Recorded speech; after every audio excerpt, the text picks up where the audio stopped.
नमस्कार, Ram Ram. BNA network के YouTube channel पर आपका स्वागत है। मैं हूं कुलभूषण। अगर आप अभी तक हमारे चैनल से नहीं जुड़े हैं तो कृपया चैनल को सब्सक्राइब कर लीजिए। मेरा कंटेंट, मेरा विश्लेषण आज के विषय में आपको पसंद आता है तो उसे लाइक भी जरूर कीजिए। दिल्ली में चुनावी पारा बहुत हाई है और अब केजरी वही ड्रामा कर रहा है जो हर 5 साल में वो किया करता है। और हो सकता है इस बार कुछ सच्चाई भी हो उस ड्रामे में, क्योंकि जनता नाराज है। यह वो व्यक्ति है जो दिल्ली का ठग भी कहा जाता है, और इसको दिल्ली का ठग कहना कोई गुनाह नहीं है, क्योंकि यह व्यक्ति जिस तरह से दिल्ली की सत्ता पर काबिज होकर दिल्ली वासियों के साथ व्यवहार करता रहा, दिल्ली को लूटता रहा, दिल्ली को कर्जे में डुबो दिया, दिल्ली के बजट को कर्जे में डुबो दिया, जिस व्यक्ति ने, वो केजरीवाल अब पिटाई का रिकॉर्ड भी बना चुका है, यानी पिटने का रिकॉर्ड बना चुका है। जब भी चुनाव आते हैं तो या तो ये अपने ऊपर जूता फिकवा लेता है, या थप्पड़ लगवा लेता है, या स्याही फिकवा लेता है, और कल तो इसके ऊपर पत्थरों से हमला किया गया। तो प्रवेश वर्मा ने तो आरोप लगाया है कि 2 युवकों के ऊपर इसने गाड़ी चढ़वाने का भी प्रयास किया, एक युवक की हड्डी भी टूट गई है। तो केजरीवाल नित नए ड्रामे करने में माहिर है। इसके प्रवक्ता, इसके नेता प्रेस कॉन्फ्रेंस तो करने आ ही जाते हैं, क्योंकि पूरी पार्टी नौटंकी बाजों की पार्टी है। झूठों का पुलिंदा लेकर उन पत्रकारों के सामने आते हैं जो पत्रकार इससे सवाल पूछने की हिम्मत भी नहीं रखते। तो दोस्तों, दिल्ली का चुनाव पूरा पलट चुका है। जो भाजपा का संकल्प पत्र आया है, पहला संकल्प पत्र, तो केजरीवाल की नींदें उड़ी हुई हैं। अपनी नई दिल्ली सीट ये कन्फर्म हार रहा है। इसने कई बार सर्वे करा लिए हैं, अलग अलग कंपनियों से करवा लिए हैं, तो केजरीवाल कहीं से कहीं तक जीतता हुआ दिखाई नहीं दे रहा है। जबकि कुछ दिन पहले तक आम आदमी पार्टी को मामूली बढ़त थी। सर्वों के अनुसार 35 से 40 सीटें आम आदमी पार्टी जीत सकती थी, लेकिन संकल्प पत्र भाजपा का आने के बाद भाजपा की स्थिति काफी मजबूत हुई है, और भाजपा अब हमलावर भी है। पिछले 2 चुनाव जो भाजपा ने लड़े, वो किस गलत फहमी में लड़े? फ्री बीज बोलते रहे, फ्री रेवड़ी बोलते रहे, लेकिन आज भाजपा भी उस केजरीवाल की नौटंकी का जवाब देने के लिए फ्री बीज पर उतर आई है। केजरीवाल महिला सम्मान योजना में 2100 रुपए देने का वादा करता है। 1000 रुपया तो इसने अपने पिछले मार्च बजट में पास कर दिया था। तो 9-10 महीने तक वो स्कीम जारी थी, लेकिन 1000 रुपया किसी महिला को ये दे नहीं पाया। जो डीटीसी बस चालक हैं, कंडक्टर हैं, उनकी सैलरी आज तक रुकी हुई है। बस मार्शलों को इसने नौकरी से निकाल दिया। तो रोजगार देने के नाम पर भी केजरीवाल ने दिल्ली में कुछ नहीं किया। दिल्ली में पॉल्यूशन और यमुना सफाई, ये भी मुद्दे हैं, लेकिन दिल्ली का जो सबसे बड़ा मुद्दा इस वक्त चल रहा है वो गंदे पानी का और बदहाल सड़कों का चल रहा है। दिल्ली की 80% सड़कें टूटी हुई हैं। नाली का पानी सड़कों पर बह रहा है, और सीवर की जो पाइपलाइन है लीकेज हो चुकी हैं। तो जितनी भी कॉलोनियां हैं दिल्ली क्षेत्र की, उसमें से 80% मोहल्लों की यही हालत आज दिखाई दे रही है। तो भाजपा के 7 सांसद जोर शोर से लगे हुए हैं, केजरीवाल की पोल खोल रहे हैं, और आरएसएस की टीम भी नुक्कड़ मीटिंग कर रही है। नुक्कड़ मीटिंग आरएसएस की 10-10, 15-15 लोगों के ग्रुप में बनाकर की जाती है, तो आरएसएस के कार्यकर्ता भी मुस्तैद हो गए हैं। केजरीवाल ने पिछले दिनों सरसंघचालक महोदय को पत्र भी लिखा था। तो यानी केजरीवाल जानता है जो महाराष्ट्र में चुनाव की बाजी पलट गई, हरियाणा में चुनाव की बाजी पलट गई, तो ये व्यक्ति जानता है कि संघ क्या कर सकता है। तो इसकी नींदें तो पहले से ही उड़ी हुई हैं। जब से लोकसभा का चुनाव हुआ था, इसको उम्मीद थी कि इस बार दिल्ली की 7 लोकसभा सीटों में से 3-4 सीटें ये जीत लेंगे। कांग्रेस से गठबंधन भी किया गया और कल तो संदीप दीक्षित भी हमलावर थे। पॉल्यूशन के मुद्दे पर इससे सवाल जवाब कर रहे थे, इसकी सरकार से कर रहे थे। लेकिन केजरीवाल सरकार के पास ना तो कोई विकास मॉडल है, सिर्फ 2 कार्य जो इसने किए हैं, कोको कोला रंग का पानी देने का फ्री में और फ्री बिजली 200 यूनिट।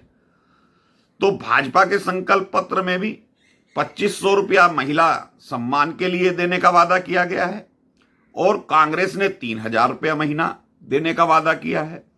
तो दोनों पार्टी केजरीवाल की चाल को समझते हुए केजरीवाल की तरह ही फ्री बीज का वादा कर रही हैं और किसी भी नौटंकीबाज को हराने के लिए, किसी भी चालबाज व्यक्ति को हराने के लिए अगर उसी की चाल का सहारा नहीं लिया गया तो वो चालबाज व्यक्ति फिर से जनता का दोहन करेगा।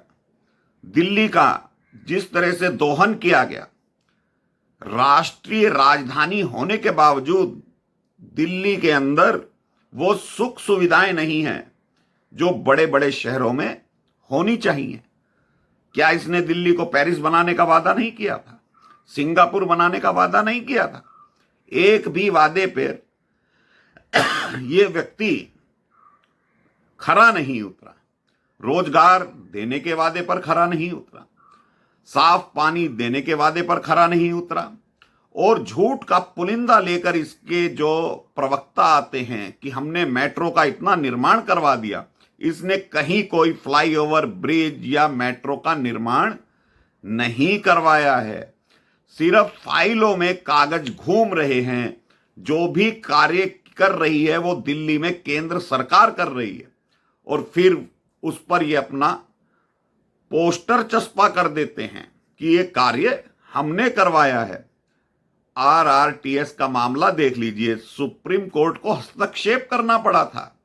विज्ञापन का पैसा जब्त करने के लिए जब सुप्रीम कोर्ट ने कहा था तो इसने आरआरटीएस में जब पैसा दिया था तो दिल्ली का बजट माइनस में चला गया है। किसी तरह का कोई कार्य इसने पिछले 5 वर्षों में नहीं किया। दिल्ली में यमुना सफाई का कोई कार्य नहीं किया। पोल्यूशन के नाम पर, पोल्यूशन को रोकने के उपाय के नाम पर इसने कोई कार्य नहीं किया। संदीप दीक्षित ने यही कहा कल प्रेस कॉन्फ्रेंस करके कि ये जो पराली की समस्या अरविंद केजरीवाल और उसकी सरकार बताती है, पोल्यूशन को जिम्मेदार बताती है, तो ये समस्या आज की नहीं है। पराली 50 वर्षों से जलाई जा रही है, पिछले 40 वर्षों से तो जलाई जा रही है। तो पहले अगर दिल्ली में पोल्यूशन की स्थिति थी तो शीला दीक्षित ने उसे कंट्रोल करने के उपाय किए थे। तो ये व्यक्ति बार बार प्रेस कॉन्फ्रेंस करने आ जाता है और कल नई दिल्ली अपनी विधानसभा सीट पर जब चुनाव प्रचार कर रहा था तो बेरोजगार युवकों ने इसके खिलाफ काले झंडे दिखाए, इसको बहुत भला बुरा कहा। तो जब ये गाड़ी में बैठकर जा रहा था तो इसके ऊपर पथराव भी किया गया। ऐसा बताया जा रहा है कि इस व्यक्ति ने जो जिस गाड़ी में ये बैठा था, अपने ड्राइवर से युवकों के ऊपर गाड़ी चढ़ाने का भी प्रयास किया है, क्योंकि ये जिस श्रेणी का व्यक्ति है वो दिल्ली की जनता समझे ना समझे, लेकिन जो इसके साथ रहे हुए व्यक्ति हैं, अन्ना हजारे, जो आज खुलेआम इसका विरोध कर रहे हैं, और ऐसी इसकी टीम में कम से कम 50 लोग थे जो इसे छोड़कर जा चुके हैं। तो इस तरह का व्यक्ति दिल्ली का राजा बनकर घूम रहा था और आज कहता है कि मेरे पास मकान भी नहीं है। सांसद महोदय के यहां ये निवास करता है। तो इसको मालूम पड़ गया है जिस नई दिल्ली सीट पर ये डोर टू डोर प्रचार कर रहा है, कन्वेंसिंग कर रहा है, अपनी श्रीमती के साथ कर रहा है, तो इसको मालूम पड़ गया कि केजरीवाल चुनाव हार रहा है। और प्रवेश वर्मा तो बार बार कह रहे हैं कि केजरीवाल की जमानत जब्त होगी। तो आम आदमी पार्टी की आज की स्थिति जो है वो 20 से 25 सीटों पर सिमट कर रह गई है। अगर यही हालात रहे तो जो महाराष्ट्र में महायुति को बढ़त मिली, भाजपा को बढ़त मिली, उसी के अनुसार दिल्ली में भी रिजल्ट आ सकते हैं। तो दिल्ली वासियों को सोच समझकर सिर्फ पानी के ऊपर ही सोच लेना चाहिए कि केजरीवाल ने आपको किस तरह का पानी दिया है, किस तरह की सड़कें दी हैं। उसी से आप अंदाजा लगा लीजिए, क्या एलजी सड़कें बनाने को मना करते हैं? क्या केंद्र सरकार सड़कें बनाने को मना करती है? जो केजरीवाल कहता है कि हमारे कार्यों को रोक दिया जाता है। 1,000 रुपए का महिला सम्मान बजट पास किया था इसने प्रति महिला को देने के लिए। क्या वो केंद्र सरकार ने रोक दिया था? अगर केंद्र सरकार कार्य नहीं करने देती तो आज ये वादे क्यों कर रहा है? छात्रों को मेट्रो की निशुल्क सुविधा प्रदान करने के लिए बोल रहा है। क्या मेट्रो इसके अब्बाजान की है?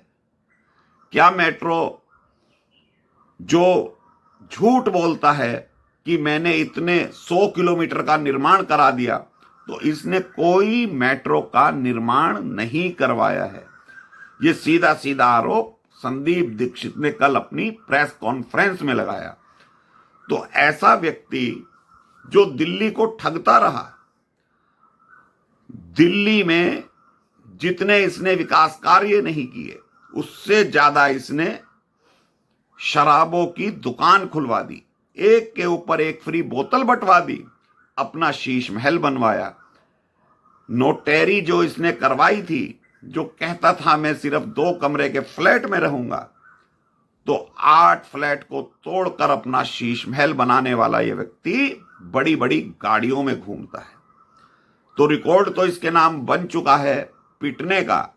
लेकिन दोस्तों, जो इसके निकट के लोग हैं, अब वो चर्चा ये कर रहे हैं, अगर केजरीवाल चुनाव हारता है, उसकी पार्टी दिल्ली में चुनाव हारती है, तो ये विदेश भाग जाएगा। ये व्यक्ति जितना शातिर है, जितना बगुला भगत दिखता है, उतना है नहीं। ये शातिर व्यक्ति चुनाव हारते ही आपको विदेश में दिखाई देगा। ये वो पंछी बन जाएगा जो इस देश से केजरीवाल नाम का पंछी विलुप्त हो जाएगा, समाप्त हो जाएगा, इसकी राजनीति समाप्त हो जाएगी। क्योंकि प्रधानमंत्री बनने का सपना जो ये कई वर्षों से देख रहा है, मोदी के सामने चुनाव लड़ने वाराणसी चला गया था। तो ये व्यक्ति कब क्या कर देगा, खालिस्तानियों से इसके संबंध है या नहीं, कभी इसने सफाई नहीं दी। लेकिन पुन्नू ने वीडियो जारी करके आरोप लगाया था। तो ये व्यक्ति देश विरोधी भी है और इसमें कहीं ना कहीं सच्चाई दिखाई दे रही है कि ये व्यक्ति चुनाव हारते ही कहीं विदेश में सेटल हो जाएगा। क्योंकि इसने इतना माल जमा कर लिया है, हर विभाग में घोटाला किया है। 2026 करोड़ रुपए शराब घोटाले में उजागर हुए हैं, सीएजी रिपोर्ट में उजागर हुए हैं। तो 2026 भी ना माने तो उसका चौथाई भी कर लीजिए तो 500 करोड़ रुपए होता है। शिक्षा का घोटाला, दवाइयों में घोटाला, कहां कहां इस व्यक्ति ने घोटाला नहीं किया। फिर भी बेशर्म व्यक्ति कहता था 2020 में 25 तक अगर यमुना की सफाई नहीं कराई तो वोट मांगने नहीं आऊंगा। तो अब क्या मांग रहा है? अब भी तो वोट मांग रहा है। और चुनाव आयोग में जो इसने हलफनामा दिया है नामांकन के समय, वो भी झूठा है। हो सकता है कि चुनाव आयोग इसका नामांकन भी रद्द कर दे, क्योंकि जो केस इसके ऊपर चल रहे हैं उसका खुलासा इसने नहीं किया और अपनी आय 2 लाख से कम बताता है वार्षिक। तो ऐसा झूठा व्यक्ति आम आदमी बनकर, डबल एक्सल की शर्ट पहनकर, हवाई चप्पल पहनकर, रिनोल्ड का पेन लगाकर दिल्ली को ठगता रहा और दिल्ली आज अपने आप को ठगा सा महसूस कर रही है। सोचना दिल्ली वासियों को है, क्या ये ठग उनके लिए सही है या इसको विदेश रवाना करेंगे। तो दोस्तों अभी के लिए इतना ही। मेरा कंटेंट, मेरा विश्लेषण आपको पसंद आए तो लाइक जरूर कीजिएगा, चैनल को सब्सक्राइब कर लीजिए, बेल आइकॉन जरूर दबा लीजिए। धन्यवाद, नमस्कार, भारत माता की जय।